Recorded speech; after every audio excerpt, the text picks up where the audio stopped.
Hello and welcome to this simple introductory video, and today we're looking at cerebral palsy and hemiplegia.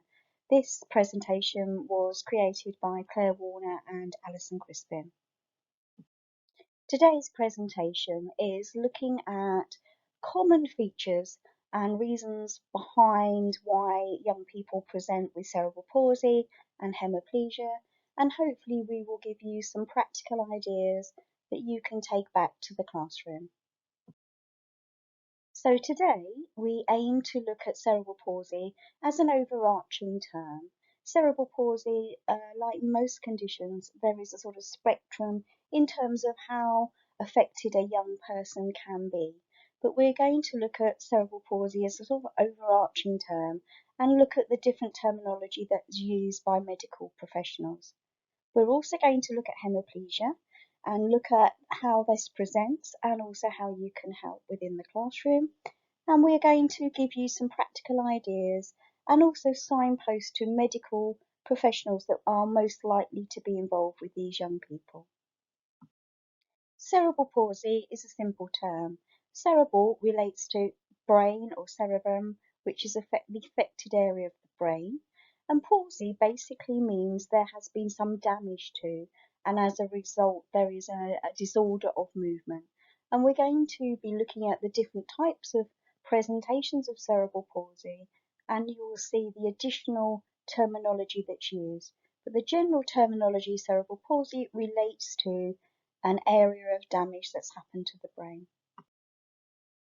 Cerebral palsy is a non-progressive disorder of movement, and this means that once the damage has happened, that it's unlikely to change or get worse. Some people may argue that a young person's symptoms may increase or become a greater challenge to manage, and that's often around maybe legs getting stiffer or a young person finding it more difficult to walk. But this doesn't mean that the actual palsy, the damage to the brain, has increased. The challenges that you'll see as a young person gets older is much more around management of limbs becoming stiffer or tighter. It's not that the actual cerebral palsy has changed or got worse. There are two main types of cerebral palsy. First of all, you have congenital cerebral palsy, and this means that this has occurred during pregnancy or at birth. Currently, the rate is 1 in every 400 births this applies to, which actually surprises a lot of people. Many people feel that that's actually an unknown statistic across the UK.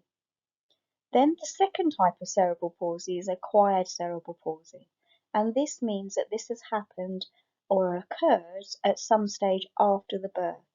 This is normally through a trauma or a significant illness.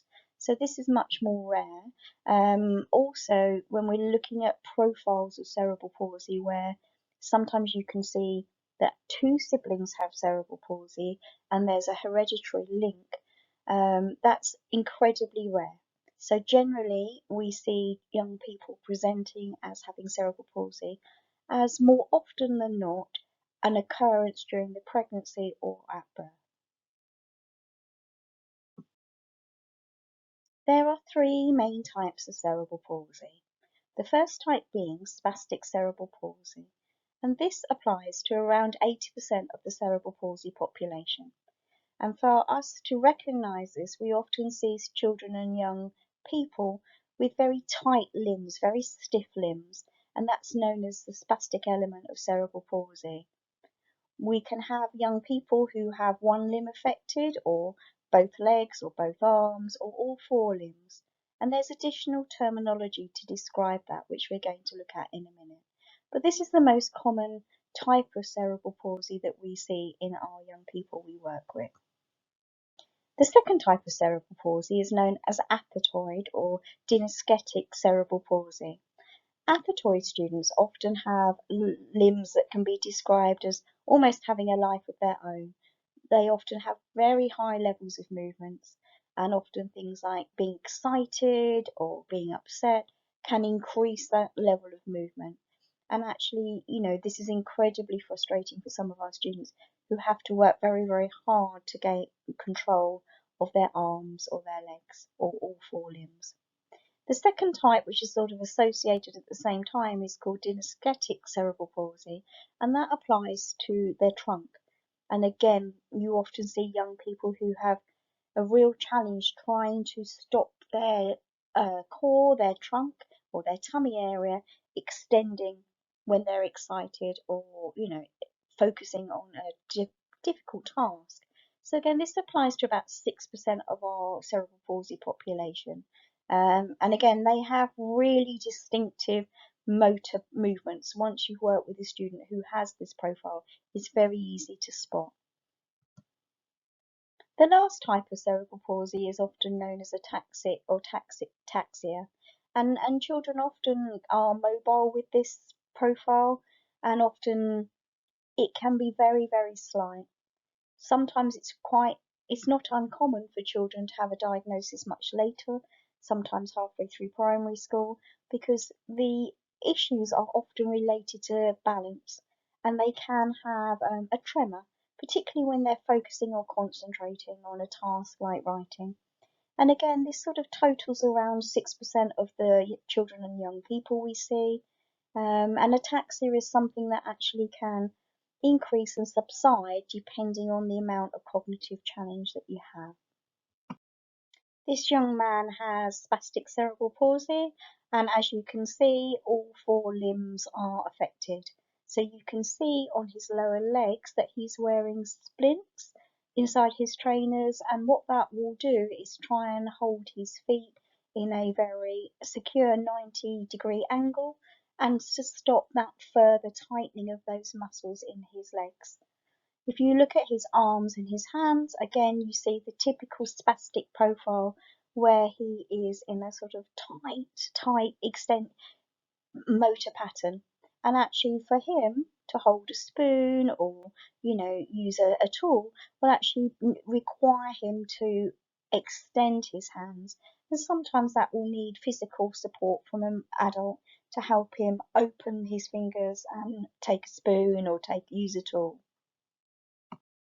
This young man has apoptoid cerebral palsy, and it's actually quite interesting. Got both arms in splints for this picture, and what you see is high levels of arm movement sometimes with young people who've got apoptoid cerebral palsy, almost like arms can move like a windmill when they're very excited.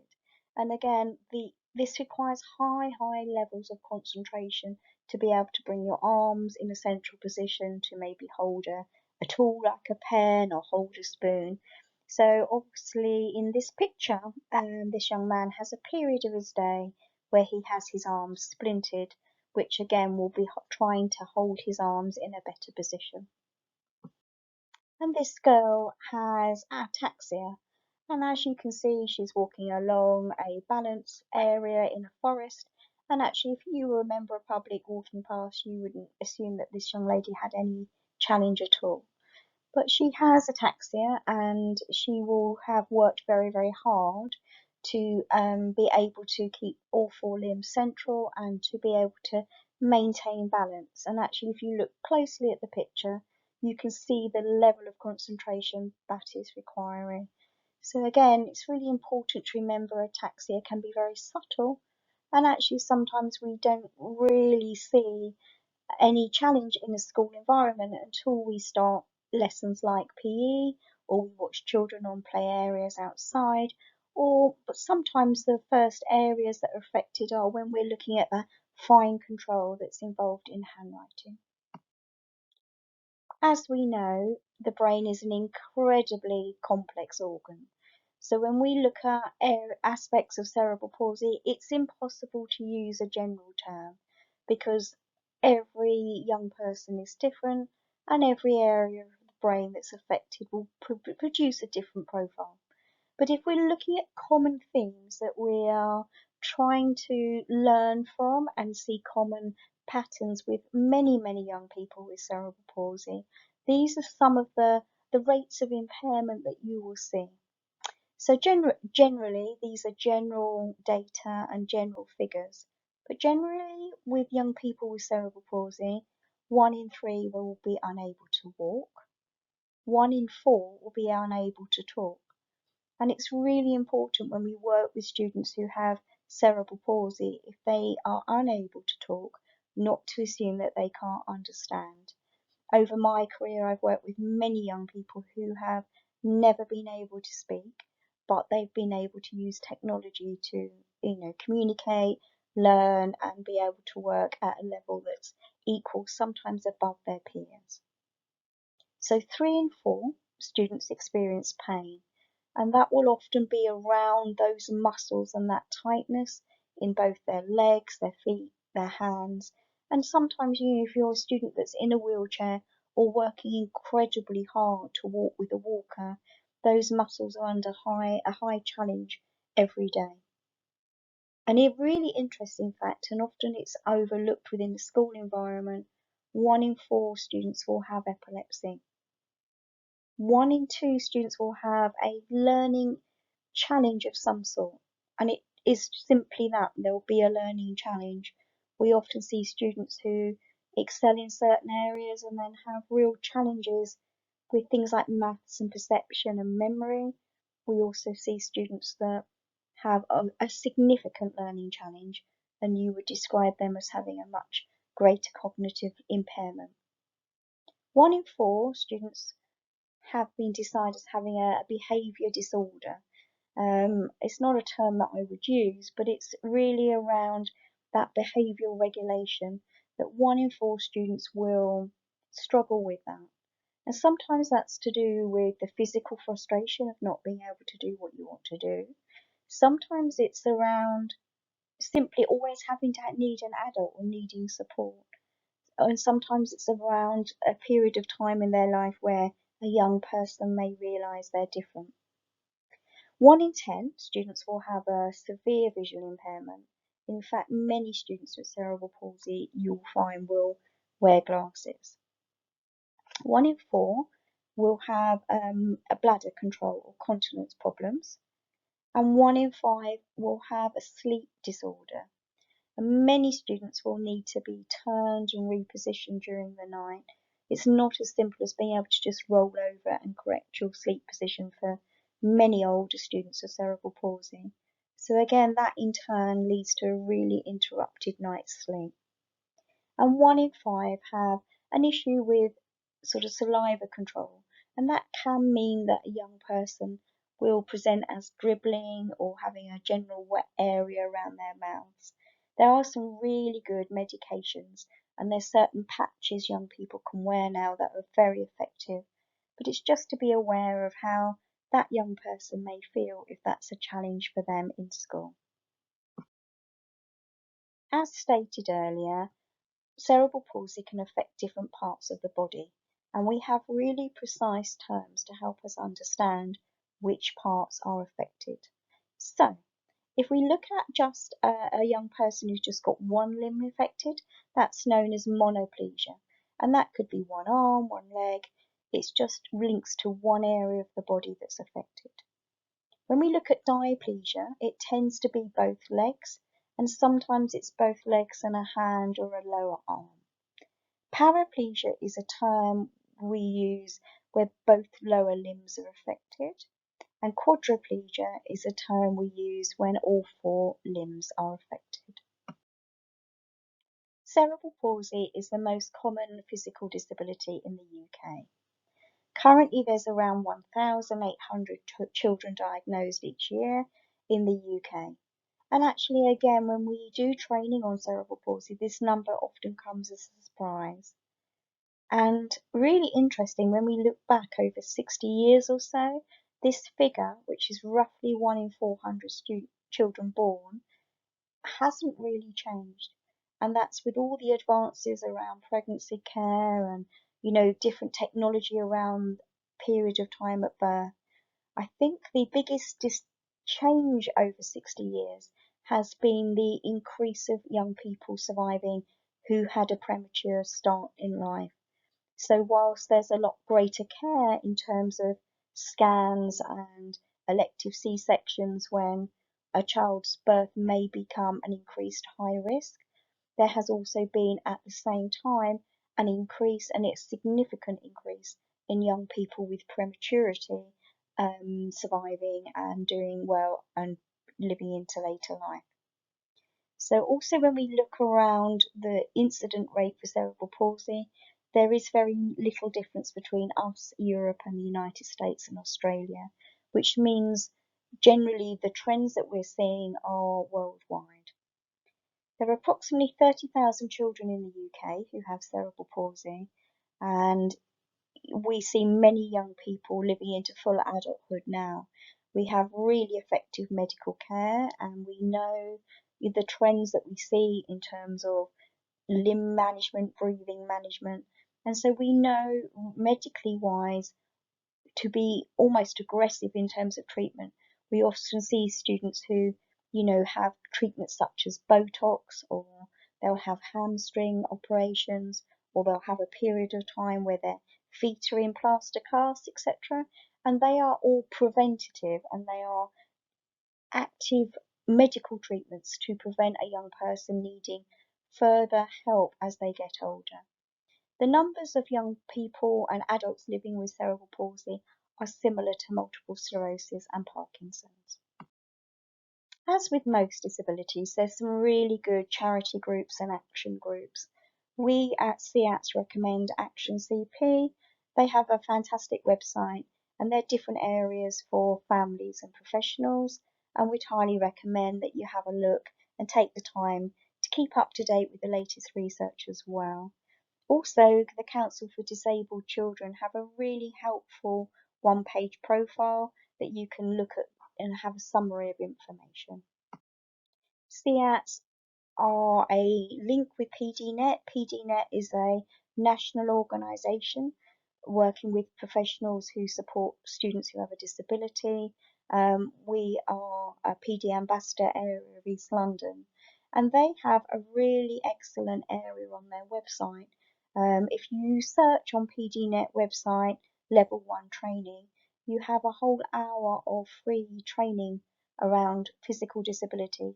It's a great link for teachers and TAs, and it's well worth putting aside 1 hour. You simply need to create an account, which is free, in order to access the Level 1 training. PACE is also a centre or special school, and they have a really useful website if your child has complex needs. There's a really useful web area on the website that looks at things like choice boards, visual timetables, things like objects of reference. So if your young person has cerebral palsy but also complex learning needs, PACE is a really useful website. At CEATS, we have our own resource website that's enormous. If you click on the front page, there's an area that says conditions, and if you click on there, cerebral palsy has its own page.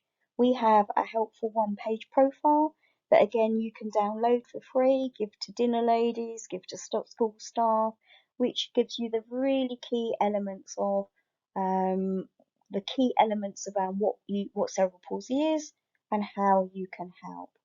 We also have a whole area on the website that signposts to other outside organisations, and we also have a range of videos.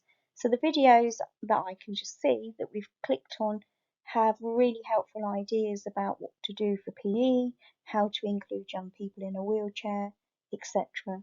We at CEATS do much greater in-depth cerebral palsy and general physical disability training, but this is a really good starting point to share with staff. So this is what it looks like on the front page. You have two boxes. The box that you need to click on to see the cerebral palsy page is the green box. Just click there and there's a whole list of conditions. But while you're actually visiting our resource website, I would highly recommend any teacher or TA or parent clicking on resources. We have an enormous bank of learning and fine and gross motor resources. So you can just see on the right hand side, there's just a simple areas that you can see. We probably have over 100 different areas, and we have over 1,000 different web links built on the page. So it's well worth spending a few minutes or possibly quite a few hours. During COVID, as a service, we created very quickly a YouTube channel, and the YouTube channel has gone on to be very, very popular. We have over 80 videos now. Each video looks at a variety of things. CATS as a service supports all areas of SEN, so you'll see things linked to dyslexia, autism, but we also have a motor area and a physical disability area. We also run a PD ambassadors scheme in Redbridge as well, so you might find those links useful. We've got things such as handwriting, apps to support recording if you can't write, and there's even areas links to things like ADHD, etc. This is just an area of the screenshot. So to find us, you simply go to YouTube and Google Redbridge CATS and you'll find us. As you can see, there's an area in the middle that says playlists. If you click there, it will organise the videos into helpful areas for you if you're a SENCO, if you're a TA, or you're a parent. We really hope to try and keep our training as free as possible, and so in order to access the videos, all we ask is that you click subscribe, which again is free, and share the link with anybody in your school or setting. Now we're going to look at hemiplegia. And hemiplegia refers to the condition that affects one half of the body. So hemi is a simple Greek term meaning half. And young people will present with half their body affected. So it will be their arm and leg on one side of their body. So childhood hemiplegia is relatively common. Currently, the figures estimate one child in 1,000. And for many of our schools in Redbridge, we have 1 or 2 children in our schools affected by this condition. 80% of these cases are congenital and 20% are acquired. So congenital means that something has happened at a period of time, again, normally around during the pregnancy or birth process. 20% are acquired, and acquired would mean if a head injury's happened or a brain trauma, or sometimes we see children and young people who have strokes, and that can often lead to a hemiplegia profile afterwards.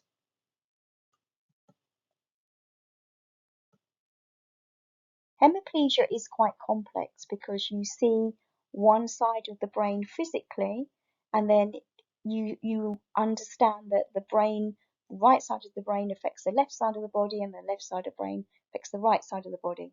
So the side of the body that you see, it's the opposite side of the brain that has been affected.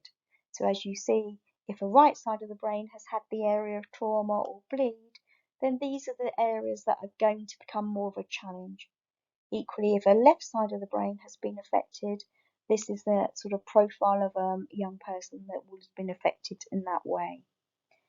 Generally, the general pattern that we see with young people who have got hemiplegia is they often, nearly always do really, really well, but they often have quite a spiky profile when it comes to learning. They'll have real areas of strengths and areas of passions, like all young people, but they will often have a real challenge with certain areas. Often it's around memory, sometimes it's around visual perception, but again, it's unique to that young person. But that's to explain the area of the body that you see affected, it's going to be the opposite side of the brain that's had the area of damage. Just like cerebral palsy, we see patterns in terms of more common things that are associated difficulties with hemiplegia. The most common is epilepsy. We see students that sometimes have a real challenge with perception, and that's visual perception and motor perception. So that's sort of understanding where to put your pen on the paper, columns and handwriting, those sort of things. But sometimes it can be around moving around school. If one side of your body is giving less sensation and less feedback to you, then often your perception when you're moving around the world can be quite different to another person that's unaffected. We see students that often have emotional and some behaviour challenges, and that's often around frustration, realising they're different, and often quite underestimated is the level of fatigue that many students suffer. We see students with hemiplegia that have an increased visual difficulty compared to the unaffected population, and some students can have a challenge with speech as well. We also are beginning to see an increased research picture around young people with hemiplegia having a sort of specific learning difficulties profile. And that doesn't always mean that literacy is affected. Sometimes we see students with hemiplegia who have a really specific numeracy challenge. So again, this isn't going to happen for every child, and all these different difficulties aren't always going to happen. But these are just some common themes that we see when working with young people who have hemiplegia. Students with hemiplegia and cerebral palsy particularly often come with equipment. They will often wear what we call orthotics, and they can just be a simple sort of insole within their shoes that you wouldn't know until you ask the young person to take their shoes off for a PE lesson. We also see students who wear splints, and splints are often known as AFOs, and they are individually moulded for a young person's foot. There are some really funky designs now, so often you see students coming in with, West Ham colours or footballs or princesses. And what they do is they keep a hand or a leg at an ideal position. And whilst that actually are really effective, and it's really important that young people wear them for the time that they've been allocated.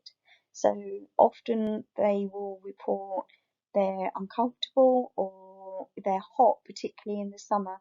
It's really important, as far as possible, if a young person's being asked to wear a splint during the school day, that you try to encourage them to maintain the splint in position. It may just be simply that you take the splint off, refigurate their socks and just give their foot a little bit of a massage and put the splints back on. But generally, young people who wear their splints, particularly when they're younger, end up with a better profile as they get older, and they're much less likely to need further surgical intervention as they get older. So physios are the people that will fit and measure orthotics. For many students with hemiplegia and cerebral palsy, they will have physio involvement and they will have OT involvement. And for professionals, sometimes it's really tricky to remember who does what. But generally, if there's a challenge with a splint, and the most common challenge is children grow, and children change position because they put on weight or they have a growth spurt. So if a young person is complaining of pain or discomfort, then it's really about a review from the physio.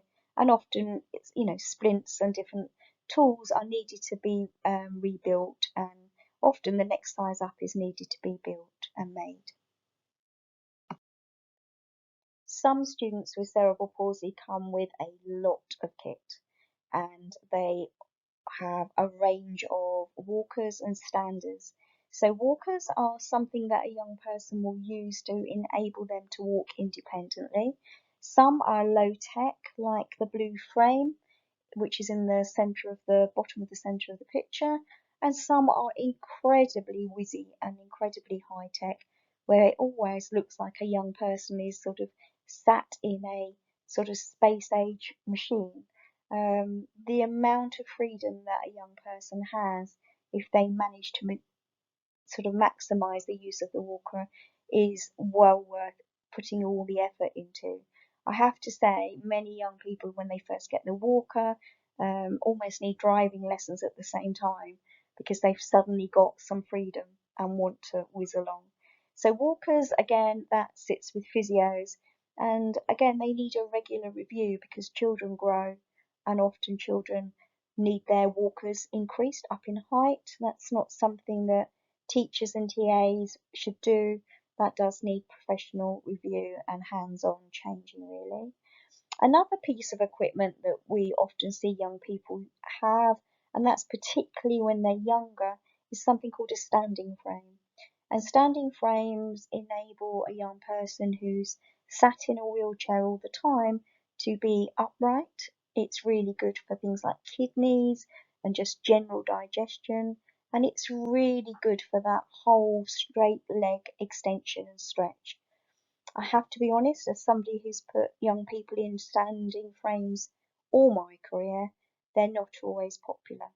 And often it takes a lot of energy to maintain time in a standing frame, because often young people sit in a poor position and get used to having their legs sort of tucked up and not extended. So sometimes once they're in a standing frame, they can report that they're tired or their legs ache. Again, many standing frames come with a tray and a bowl, so you save your most exciting activities for standing frame time. And even half an hour regularly, it has a real benefit for young people. Some children come with even more kit. Some children will be assessed as requiring classroom chairs. And as you can see, they come in all shapes and sizes. And again, these need to be purpose fit by OTs and physios to make sure that, a young person sitting in their optimum position. If you have cerebral palsy, different limbs are affected, different parts of your core or your tummy can be affected, and that can mean there's a real tendency to lean or slump. So as you can see on several chairs, you'll see quite a lot of straps, and they are to maintain a really good seating position. And it's really important when a physio or OT comes in that they make sure you're confident with putting the straps in the right position and that you feel really secure with moving and handling a young person in and out of a chair. Again, CATS does moving and handling training. It's a 1-day course. So if you are suddenly find yourself working with a young person with cerebral palsy and you feel that you need, better training in terms of how to protect your back, how to keep them safe, again, if you just drop us a line, we'll let you know when we're running the next course. And some students will need a particular device to go on or around the toilet to enable them to use the toilet independently. And again, they really do come in all shapes and sizes, and that's something that an OT would come into school to give you advice on. For many practitioners who work with children who have any sort of physical disability, we are absolutely passionate about there being no barrier to communication and no barrier to learning, and definitely no barrier to let us know what they're thinking. So that comes in all shapes and forms. Sometimes it's really low tech, that it's a simple picture or a photograph. Sometimes it's an object when children are very young. As children get older, we use a really amazing range of technology now. We have particular devices. An iPad has been an absolute game changer for many young people because we can put communication apps and a range of tools. And sometimes we use sort of simple switches, as you can see on the screen. Again, if you have a student who has cerebral palsy and you'd like just a free assessment to see what's out there and what may help them, again, if you just drop us a line. On our CATS website, on our CERT website where we have our resources, again, we have loads of free app sheets that you can download. And again, if you're looking at alternatives to handwriting or fine motor or gross motor apps, we have a range on there. So again, as you see, we can go from low tech, really low tech, which is just simply a picture, all the way up to really complicated devices, as you can see. So generally, when we're looking at how we can help students with hemiplegia and cerebral palsy, we are looking at just general good SEM practice. Things that we would say as, these are strategies that can happen inside a classroom that don't draw attention to, the young person. These are really simple, small tweaks and changes that everybody can do. So when we're looking at sort of building blocks that we need to make sure we have in place, we are looking at being aware, particularly if we know that a young person has epilepsy or know that they have perceptual or processing challenges, that we just allow them a little bit more time. We break down our information that we give them, we chunk it up into small pieces, and that may be the language we use, or it may be visually into things like now and next or a visual timetable. Be really mindful of where a young person sits because they need to be able to see the board. You know, students who have full mobility can sit with their side to the board and turn when they need to look at different areas. We are aware that if we have a young person who's sat in a chair and possibly strapped into a chair, their ability to turn and look easily is not going to be the same as their more able peers. We need to make sure that when we're looking at things like dressing and toileting, we maintain their independence and dignity. For many young people, being able to go to the toilet independently or be involved in undressing for PE is very, very important. So we may need to do that somewhere quieter. We may need to make sure we allow extra time so that they can be independent in that process.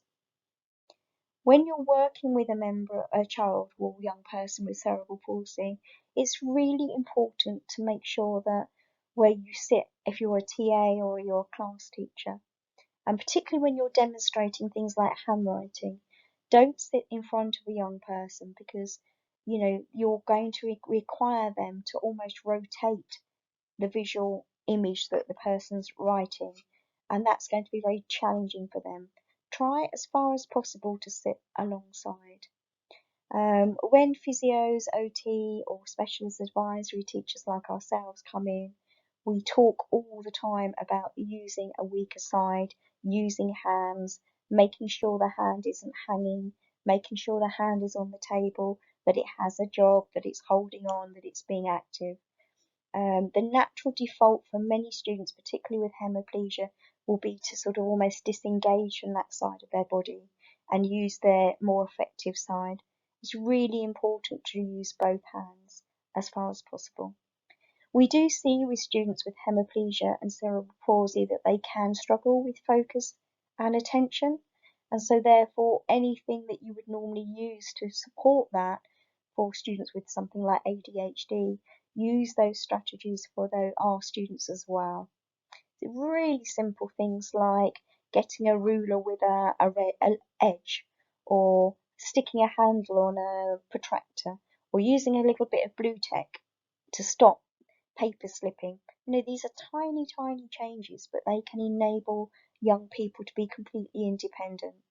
We also use some plastic matting called Dicem, and that's like a rubber mat that you can put paper or an exercise book on, or your school lunchbox or your plate, and it just stops things slipping. So Dicem is something that we recommend all the time for all students who have physical disability.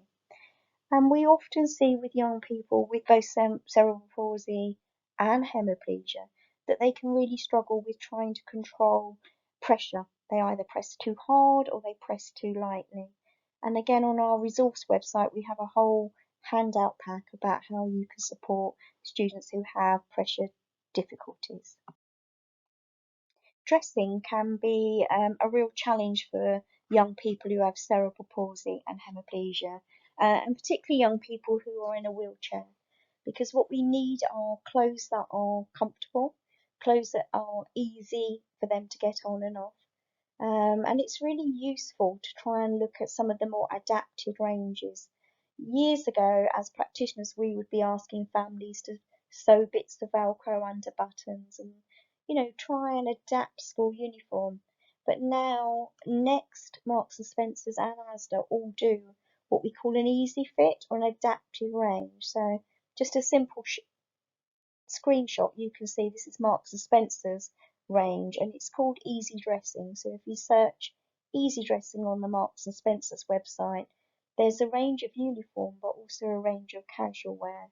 So again, as you can see, you've got some trainers there that have a zip that actually would be much easier for young people to put on.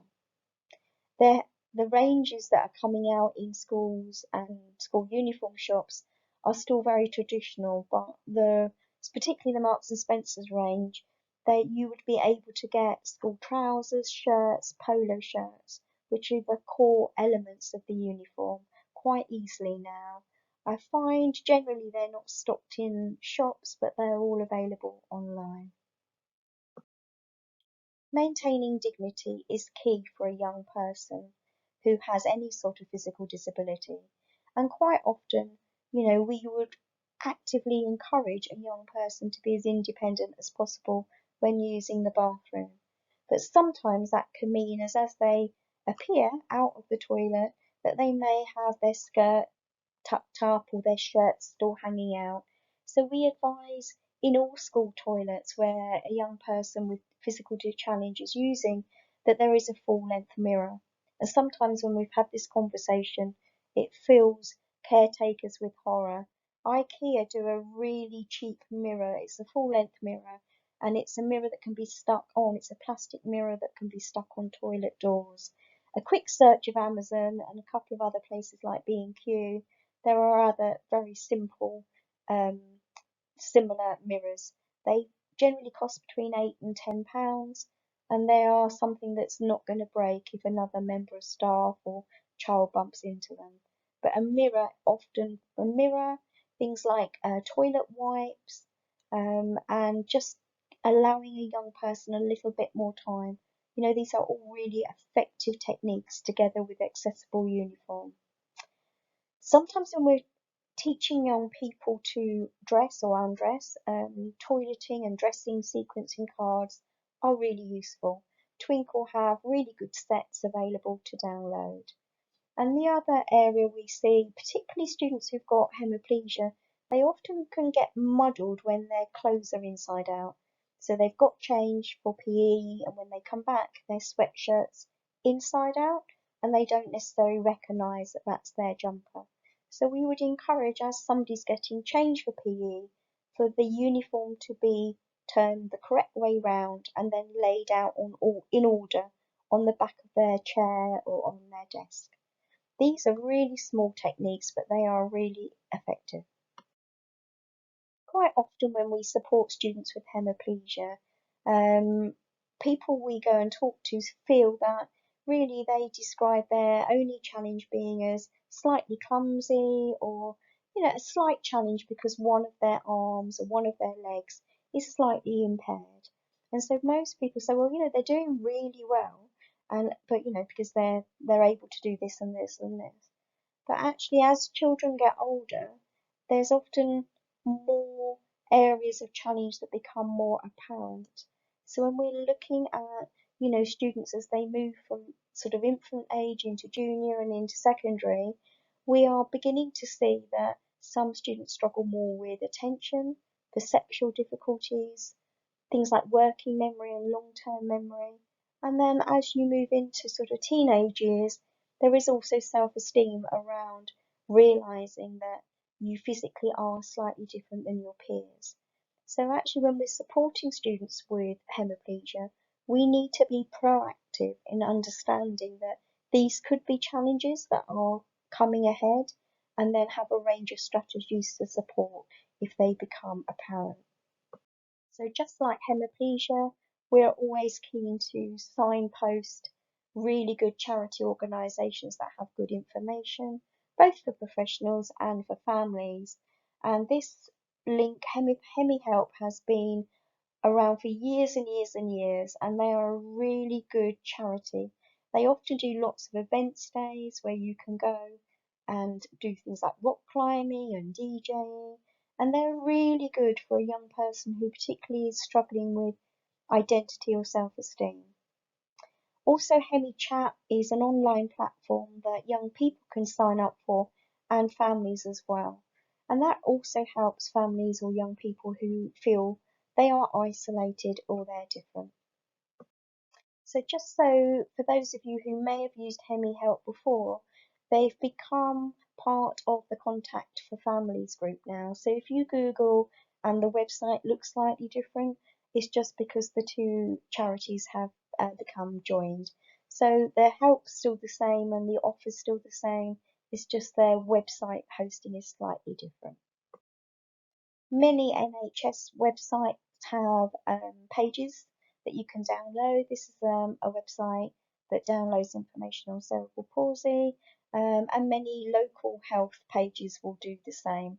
So again, if you Google it, I would always advise you stick to UK pages because they'll describe UK treatments and therapies. But generally, there are many different forms that you can find and they're all free to access. As we mentioned before, we have our resource website. It's free to be shared amongst professionals and families, and there is a range of different advice and strategies on here. We also support a range of other special needs. So if you're a young person with cerebral palsy also has something, like autism or ADHD, then you'll find our website a one-stop page that you can then follow through different links to get different forms of support. We would like to thank you today for watching our short presentation. It's really designed just to be a taster. If you suddenly find that you're working with a young person with cerebral palsy, that hopefully we've been able to explain some of the terminology and some of the really quick tips and tricks that you can use. And also, please use the professionals that come to visit as a great source of immediate training in CPD for yourselves. We do more in-depth training on things like gross motor skills, PE, handwriting. We also do support for staff around things like moving and handling. So again, if you're interested, then please drop us a line at CATS and we will get back to you. In the meantime, thank you very much, and I hope you enjoyed this presentation.